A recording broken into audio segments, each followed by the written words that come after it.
Stephen Boltzmann नियम की व्युत्पत्ति।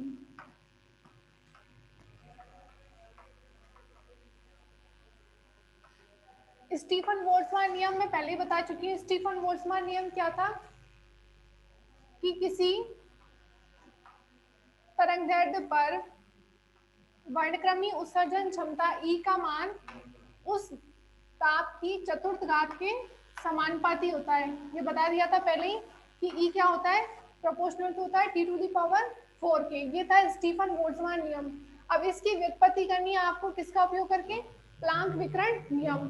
प्लांक विकिरण नियम से आपको पता है क्या होता है, प्लांक विकिरण नियम से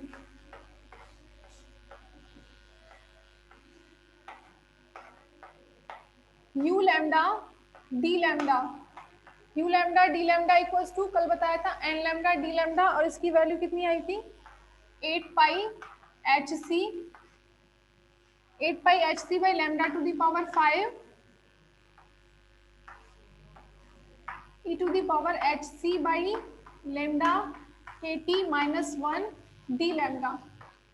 ठीक है, ये कल बता दिया था कि लैम्डा के पदों में प्लांक विकिरण नियम को कैसे लिखते हैं, u lambda d lambda equals to 8 pi H C by lambda to the power 5 1 over e to the power H C by lambda के टी माइनस 1 डी लैम्डा।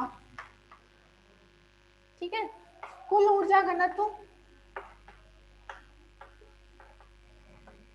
कुल ऊर्जा घनत्व इसको कैसे लिख सकते हैं, U इक्वल्स टू 0 से infinity U lambda d lambda. ठीक है, तो U इक्वल्स टू यहाँ से क्या आ जाएगा, क्योंकि जो ये E होता है ना स्टीफन बोल्ट्जमान में, ये जो एनर्जी है ना कुल उत्सर्जन क्षमता ही होती है, कुल विकिरण उत्सर्जन क्षमता, जो कि परम ताप की चतुर्घात के समानुपाती होती है। तो हमें कुल विकिरण उत्सर्जन क्षमता ही निकालनी है, इसके लिए कुल ऊर्जा घनत्व तो U इक्वल्स टू हमने लिख लिया 0 से infinity U lambda d lambda.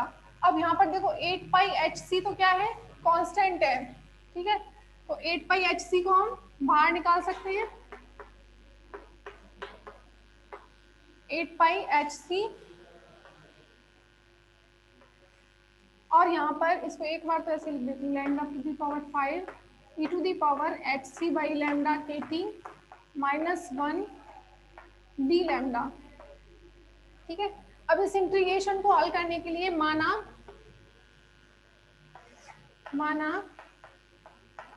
H C by lambda के टी इक्वल्स टू एक्स। ठीक है, एच सी बाई लैम्डा के टी को एक्स मान लिया, या फिर हम इसको कैसे लिख सकते हैं, h C by k T minus 1 by lambda square d lambda equals to d x. लिख सकते हैं कि नहीं, अवकलन किया है minus 1 by lambda square d lambda d x, तो डी लैम्डा का मान क्या हो जाएगा, यहाँ से दिख रहा है कि स्क्रीन पे तो नीचे, डी लैम्डा इक्वल्स टू कितना हो जाएगा, minus k t lambda square minus k t lambda square upon H c d x. D lambda equals to कितना हो जाएगा, minus k t lambda square by H c d x. ठीक है, h C by lambda के t को x लिखा है, फिर इसका दोनों तरफ अवकलन किया है 1 बाई लैम्डा का minus 1 by lambda square d lambda x का डी एक्स। ठीक है, फिर यहाँ से हमें क्या है, डी लैम्डा का मान ही तो रखना है, तो डी लैम्डा का मान निकालिए अपक्षांतरण करके, तो U इक्वल्स टू कितना आ रहा है 8 pi H c 0 to infinity,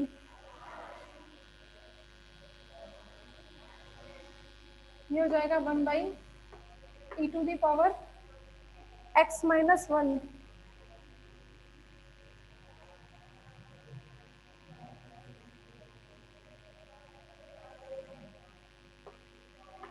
x minus 1, और डी लैम्डा की जगह पर लिख सकते हैं minus k t lambda square by H c d x. ठीक है, तो यहाँ पर जो था लैम्डा टू दी पावर 5 वो कितना हो जाएगा, लैम्डा क्यूब, और उस लैम्डा की वैल्यू भी रख देंगे आप, कितनी आ जाएगी एक्स के पदों में, यदि लैम्डा की वैल्यू रखेंगे तो H C by k t x.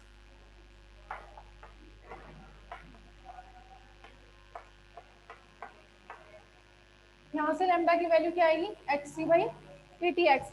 मतलब सिंपल सी बात ये है कि जो यू लैम्डा डी लैम्डा में है ना, इसको अवकलन को समाकलन को हल करने के लिए इसको एक्स के पदों में लिख रहे हैं।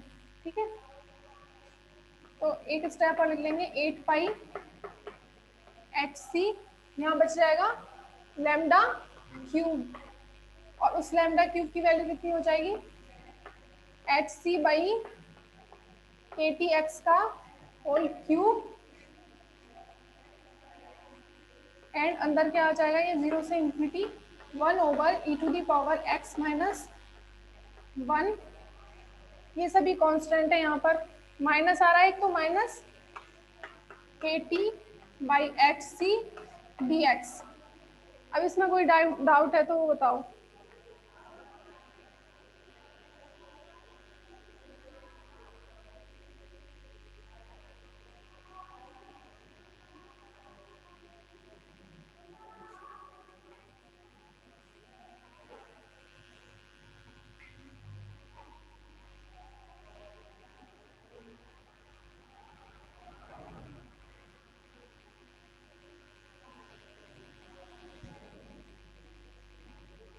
प्लांक का वितरण नियम कल जो सत्यापित किया था वही लिखा है, you lambda d lambda, lambda के पदों में भी बताया था, आवृत्ति के पदों में भी बताया था।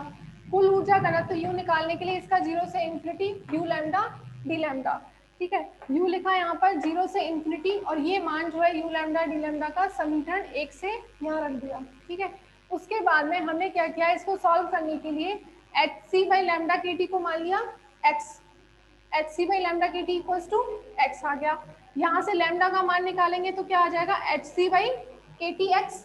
ठीक है, ये लैम्डा का मान हो गया। अब हमने क्या किया, यहाँ पर minus 1 by lambda square 1 by lambda का अवकलन डी लैम्डा, यहाँ पर d x, h C by k t constant. यहाँ से क्या किया, डी लैम्डा का मान निकाल लिया, डी लैम्डा का मैं मान रखा है एक तो, और एच सी बाई लैम्डा के टी की जगह पर एक्स रखा।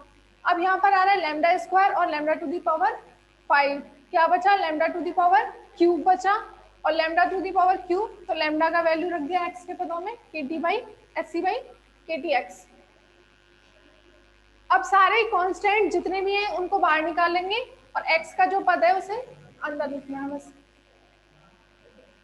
जैसे ही बोर्ड भर जाए तो स्क्रीनशॉट ले लो।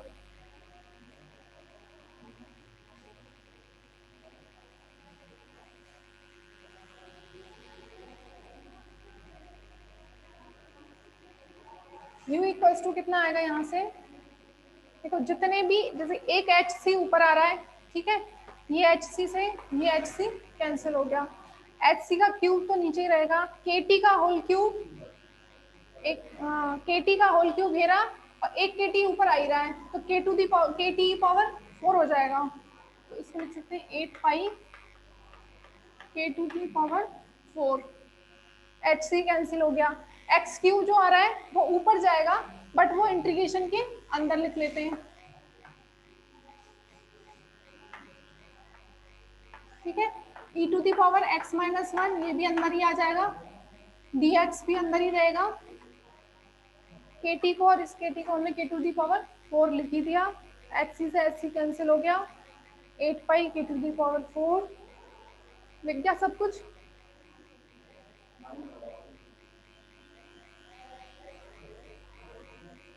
हाँ, ये एच सी का होल क्यूब रह गया ना।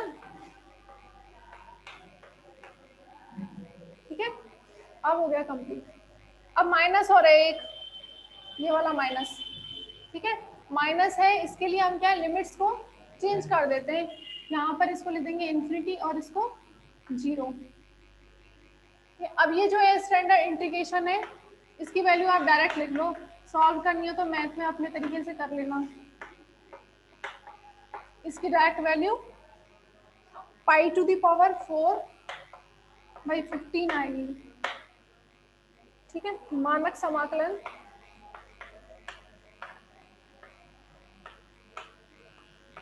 इसकी वैल्यू रख दो, तो u इक्वल्स टू कितना आ जाएगा,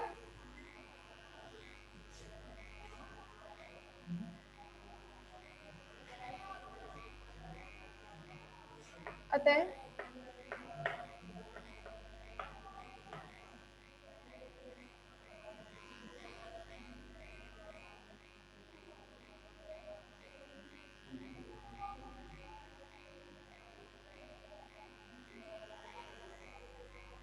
8 pi u equals to 8 pi K t⁴ by H C का whole cube pi to the power 4 by 15।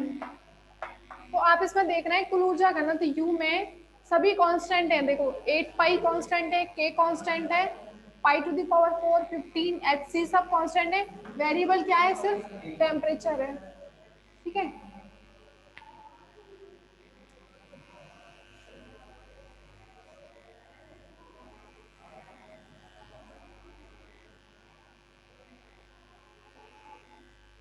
यहाँ एक ये और लिखना है, कृष्ण का प्रयोग से एनर्जी यू और ऊर्जा घनत्व में संबंध होता है E equals to c u by 4। ठीक है, तो यहाँ पर जो E जो है वो डायरेक्टली प्रोपोर्शनल है U के। U यहाँ पर ऊर्जा घनत्व है, E स्पेक्ट्रमी उत्सर्जन क्षमता। तो E क्या है? डायरेक्टली प्रोपोर्शनल है U के, और U किसके प्रोपोर्शनल है? T टू दी पावर 4 के। दैट मीन्स क्या हो जाएगा? चूंकि यहाँ लिखो चाहे U is directly proportional to T to the power 4, E is proportional to U, then we can write E is also proportional to T to the power 4। ठीक है,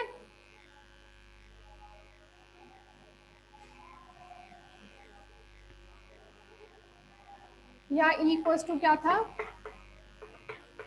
C बाई 4, और U का कितना वैल्यू है? ये वाला U की ये वैल्यू रख दो, 8 pi K to the power 4 pi to the power 4 upon H C का whole cube 15 and T to the power 4। इस टी टू दी पावर 4 को अलग कर दिया मैंने। ठीक है, और C बाई 4 U का वैल्यू रखा ये वाला, सिंपल। तो यहाँ से क्या आ रहा है आपका? E is proportional to T to the power 4। Proportionality constant हटाएंगे तो सिग्मा प्रोपोर्शनलिटी कांस्टेंट हो जाएगा, और उसकी वैल्यू क्या होगी? ये, उसी को क्या बोलते हैं? स्टीफन नियतांक।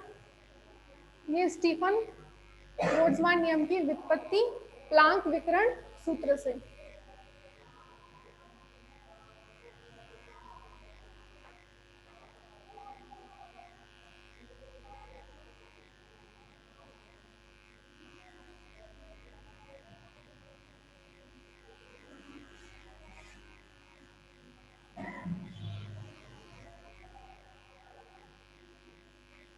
यहाँ E equals to sigma T to the power 4।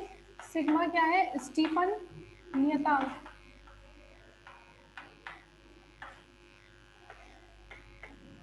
जिसकी वैल्यू ये हो जाएगी 8 पाई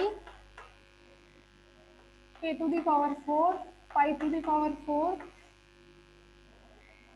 C बाई 4 भी आएगा, एच सी का होल क्यूब एंड 15।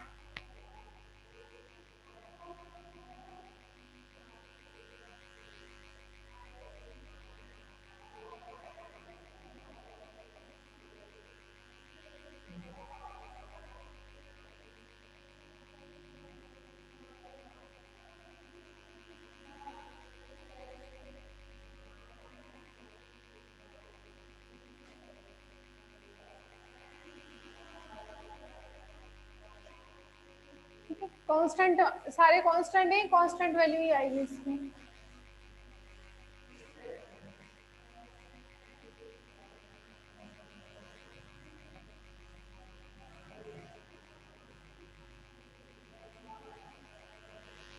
अब देखते हैं नेक्स्ट टॉपिक है कॉम्पटन प्रभाव।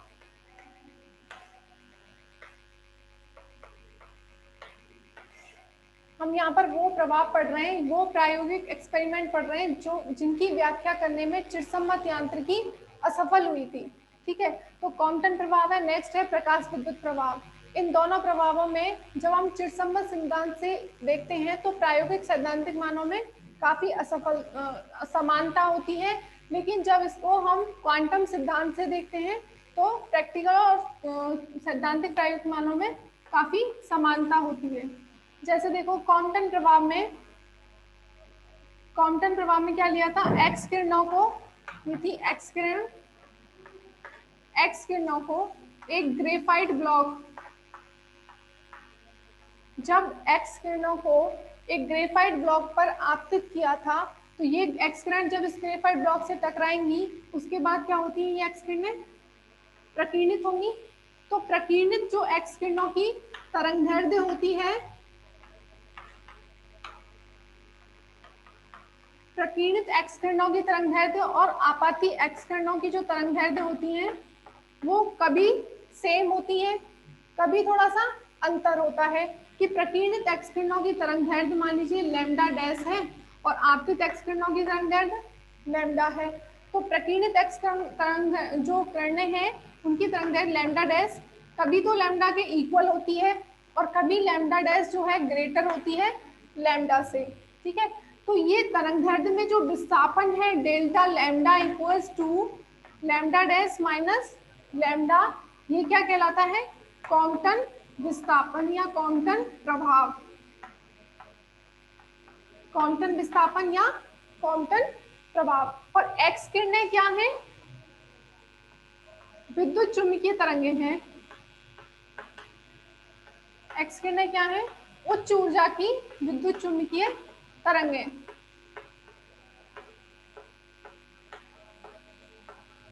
जब उच्च ऊर्जा की विद्युत चुम्बकीय तरंगें या एक्स किरण किसी ग्रेफाइट ब्लॉक पर आपतित की जाती हैं तो प्रकीर्णित एक्स किरणों की तरंगदैर्ध्य आपाती एक्स किरणों की तरंगदैर्ध्य के या तो बराबर होती है या फिर ज्यादा होती है। तरंगदैर्ध्य में यह विस्थापन क्या कहलाता है, कॉम्पटन विस्थापन या कॉम्पटन प्रभाव कहलाता है। अब इसकी व्याख्या चिरसम्मत यांत्रिकी के द्वारा हम जब देखते हैं तो इस बात की व्याख्या नहीं की जा सकती कि प्रकीर्णित एक्स किरणों की तरंगदैर्ध्य इससे ज्यादा क्यों है। प्रकीर्णित एक्स किरणों की तरंगदैर्ध्य आपाती एक्स किरणों की तरंगदैर्ध्य से ज्यादा क्यों है, इस बात की व्याख्या चिरसम्मत यांत्रिकी में या चिरसम्मत भौतिकी से नहीं की जा सकती जब हम प्रकाश को एक विद्युत चुम्बकीय तरंग मानकर चलते हैं, ठीक है। चिरसम्मत यांत्रिकी इसलिए बोल रहे हैं क्योंकि हमने यहाँ पर प्रकाश को क्या माना है, विद्युत चुम्बकीय तरंग माना है, ठीक है। ऐसा मान के चलते हैं तो प्रकीर्णित एक्स किरणों की तरंगदैर्ध्य आपाती एक्स किरणों की तरंगदैर्ध्य से ज्यादा है, इस बात की व्याख्या नहीं की जा सकती। उसके लिए कॉम्पटन ने क्या माना था, कॉम्पटन ने अपना क्वांटम सिद्धांत दिया। क्वांटम सिद्धांत में क्या माना कि प्रकाश जो है वो h न्यू ऊर्जा के फोटोनों के रूप में है या कणों के रूप में है, ठीक है। प्रकाश जो है विद्युत चुम्बकीय तरंग ना होकर कण के रूप में होता है और उन कणों की ऊर्जा h न्यू के बराबर होती है या फोटोन के रूप में होती है, ठीक है। तो जब हम इस प्रकाश को फोटोन या कण मानकर चलते हैं तो जो तरंगदैर्ध्य में ये जो विस्थापन हो रहा है उसकी व्याख्या की जा सकती है कि तरंगदैर्ध्य ज्यादा क्यों हो रही है, ठीक है। तो यहाँ से क्वांटम यांत्रिकी का उद्भव हुआ, ठीक है। तो हमने ऐसा मान लिया कि ये जो एक्स किरणें हैं ये कोई इलेक्ट्रॉन है जो किसी परमाणु में बहुत ही बाउंडली है, क्लोजली बाउंड है उसमें। अब वहां पर शिथिलबद्ध क्या होता है, लूजली बाउंड होता है। किसी परमाणु का कोई लूजली बाउंड इलेक्ट्रॉन है, उस इलेक्ट्रॉन पर एक्स किरण आपतित होती है। अब यहाँ पर एक्स किरणों को कॉम्पटन ने विद्युत चुम्बकीय तरंग ना मानकर क्या माना, फोटोन माना, और उस फोटोन की ऊर्जा हमने मान ली E1 equals to H nu और उसका संवेग P1 is equal to H nu by C. अब जब E1 is equal to H nu ऊर्जा का फोटोन किसी शिथिलबद्ध इलेक्ट्रॉन पर आपतित होता है तो उसके साथ वो टक्कर करेगा, टक्कर के बाद वो क्या होगा, प्रकीर्णित होगा, ठीक है। अब इलेक्ट्रॉन उस पर आपतित हुआ, दोनों क्या होंगे, टक्कर के बाद प्रकीर्णित हो जाएंगे। मान लीजिए ये जाता है, एक्स किरण फोटोन इस दिशा में जाता है और ये इलेक्ट्रॉन जो यहाँ पर रेस्ट पर था ठीक है, वो क्या होगा, प्रकीर्णित हो जाता है इस दिशा में। जो आपाती फोटोन की दिशा से प्रकीर्णित जो एक्स किरण है या प्रकीर्णित फोटोन है वो मान लीजिए फाई एंगल पर प्रकीर्णित हो जाता है, और इलेक्ट्रॉन जो है थीटा एंगल पर इलेक्ट्रॉन प्रकीर्णित हो जाता है। तो इसको बोलते हैं प्रतिक्षिप्त इलेक्ट्रॉन, प्रतिक्षिप्त इलेक्ट्रॉन, और इसको प्रकीर्णित एक्स किरण या प्रकीर्णित फोटोन। प्रकाश को क्या माना है क्वांटम यांत्रिकी में, कण माना है। तो अब मान लीजिए इसकी ऊर्जा कितनी हो जाएगी, E2 और h न्यू डैश, संवेग P2 कितना हो जाएगा, h new dash by c। ठीक है, अब दोबारा से सुनो, कॉम्पटन प्रभाव में एक्स किरणों को या फोटोनों को शिथिलबद्ध इलेक्ट्रॉन पर आपतित किया, जो कि क्या है, रेस्ट कंडीशन में उसका वेलोसिटी 0 है। अब इस जो आपतित फोटोन है उसकी ऊर्जा है h न्यू और संवेग है h न्यू बाई c। तो ये संवेग कैसे लिखा वो समझ में आ रहा है, आइंस्टीन का द्रव्यमान ऊर्जा संबंध equals to p square c square plus m0 square c square. अब फोटोन जो होता है उसका विराम द्रव्यमान क्या होता है, 0 होता है, इसलिए ये टर्म तो क्या हो जाएगी, 0 हो जाएगी। तो यहाँ से देखो E इक्वल्स टू कितना आ जाएगा, पी स्क्वायर सी स्क्वायर का अंडर रूट पी सी आ जाएगा, और P इक्वल्स टू क्या आ जाएगा यहाँ से E बाई सी, और E कितना है h न्यू, तो P का वैल्यू कितना हो जाएगा h न्यू बाई सी। ठीक है, फोटोन के लिए विराम द्रव्यमान 0 होता है क्योंकि फोटोन की वेलोसिटी क्या है, फोटोन प्रकाश है, सिंपल वर्ड में प्रकाश है, और उसकी वेलोसिटी कितनी होती है 3 × 8 मीटर पर सेकेंड। अब ऐसा पार्टिकल जिसकी वेलोसिटी 3 × 10⁸ मीटर पर सेकेंड है, तो आप सोच सकते हैं वो कितना स्मॉलेस्ट है, और उसका विराम द्रव्यमान क्या होगा 0। वेलोसिटी ज्यादा है इसका मतलब मास क्या है उसका बहुत ही कम है ही नहीं, मतलब सिर्फ उसमें एनर्जी है।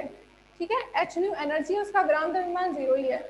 विराम द्रव्यमान 0 है, लेकिन वो जब मूविंग में होगा तब उसका कुछ ना कुछ मास होगा, जब स्टेबल तो वो होगा ही नहीं, जब इसका स्टेबिलिटी में मास होगा ही नहीं, जब मूविंग होगा वही वेलोसिटी होगी तब मास। आपेक्षिकता सिद्धांत से ये होता है कि नहीं, m equals to m0 under root 1 minus v square by c square. जब उसकी वेलोसिटी होगी तब तो उसका मास होगा, बट यदि वो रेस्ट में होगा v 0 होगा तब उसका मास विराम द्रव्यमान 0 होगा।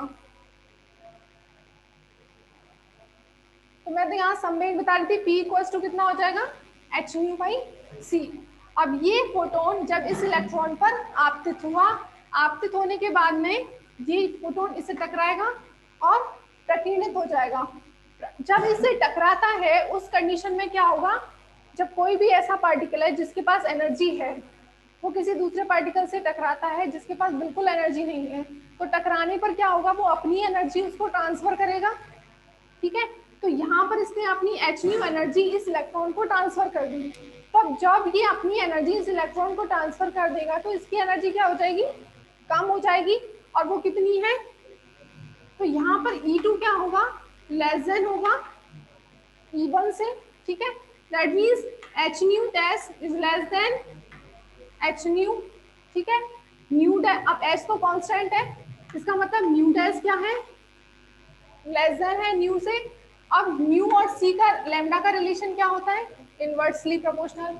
जब न्यू डैश कम है न्यू से तो लैम्डा डैश ज्यादा होगा लैम्डा से, तो यहाँ पर हम क्या लिख सकते हैं, lambda dash is greater lambda.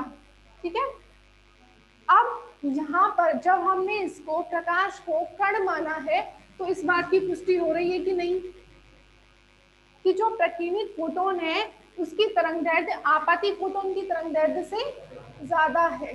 ठीक है, तो जब हम प्रकाश को कण मानकर चल रहे हैं तो कॉम्पटन प्रभाव की पुष्टि हो सकती है। ठीक है, तो यही चीज आपको बता रही थी कि चित्सम्मत यांत्रिकी की क्या विफलता थी और उसको क्वांटम यांत्रिकी से कैसे सत्यापित किया जा सकता है। ठीक है, तो अब इसमें पहले ये इलेक्ट्रॉन इससे सॉरी ये फोटोन इससे टकराता है, टकराने के बाद ये संभावना होती है, तो टकराने से पहले और टकराने के बाद ये जो टक्कर हो रही है वो प्रत्यास्थ टक्कर है। तो टकराने से पहले, टकराने के बाद ऊर्जा और संवेग क्या होनी चाहिए, संरक्षित होने चाहिए। ठीक है, तो ये थ्योरी आप लिख सकते हैं ना, जो भी मैंने अभी बोली है कि क्वांटम प्रभाव में क्या होता है। पहले तो यदि पूछता है क्वांटम प्रभाव क्या है, तो आप क्या लिखेंगे, जब एक्स किरण फोटोन किसी स्थितिबद्ध इलेक्ट्रॉन पर आपतित होता है तो टक्कर, दोनों के बीच प्रत्यास्थ टक्कर होती है। टक्कर के पश्चात प्रकीर्णित फोटोन की तरंगदैर्ध्य आपतित फोटोन की तरंगदैर्ध्य से अधिक होती है। तरंगदैर्ध्य में यह विस्थापन क्वांटम विस्थापन कहलाता है और यह प्रभाव क्वांटम प्रभाव कहलाता है। ठीक है, इतना लिख देंगे। उसके बाद उसमें पूछता है कि तरंगदैर्ध्य में विस्थापन कितना होता है, उसका डेरिवेशन करना है। हमें क्या निकालना है, डेल्टा लैम्डा इक्वल्स टू, इसकी वैल्यू निकालनी है क्वांटम विस्थापन की। तो उसके लिए डेरिवेशन पूछता है, तो उसके लिए आपको ये डायग्राम बनाना है। डायग्राम बना के लिखते ना कि फोटोन जो है आपतित फोटोन की दिशा से पाई कोण पर प्रकीर्णित होता है और इलेक्ट्रॉन आपतित फोटोन की दिशा से थीटा कोण पर चित्रानुसार प्रकीर्णित होता है। तो इस केस में ऊर्जा संरक्षण सिद्धांत से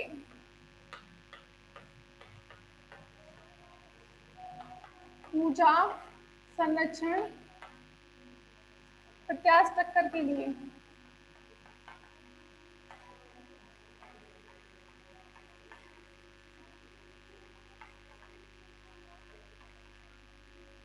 ऊर्जा संरक्षण सिद्धांत से, अब देखिए यहाँ पर फोटोन की ऊर्जा कितनी है, एच न्यू प्लस इसकी इलेक्ट्रॉन की विराम द्रव्यमान ऊर्जा कितनी होगी, m0 c², इलेक्ट्रॉन की विराम द्रव्यमान ऊर्जा c²। ये तो है टक्कर से पहले स्थिति। टक्कर से पहले स्थिति क्या है, एच न्यू ऊर्जा इसकी है और m0 c² इलेक्ट्रॉन की ऊर्जा है। उसके बाद क्या होगा, आफ्टर जो टक्कर है उसके बाद प्रकीर्णित फोटोन की ऊर्जा है एच न्यू डैश, और इसकी ऊर्जा कितनी होगी, इसकी विराम द्रव्यमान ऊर्जा 0 होगी क्या, इलेक्ट्रॉन की। विराम द्रव्यमान में तो विराम कंडीशन में नहीं है ना, यहाँ पर तो ये इलेक्ट्रॉन विराम कंडीशन में है लेकिन यहाँ नहीं है।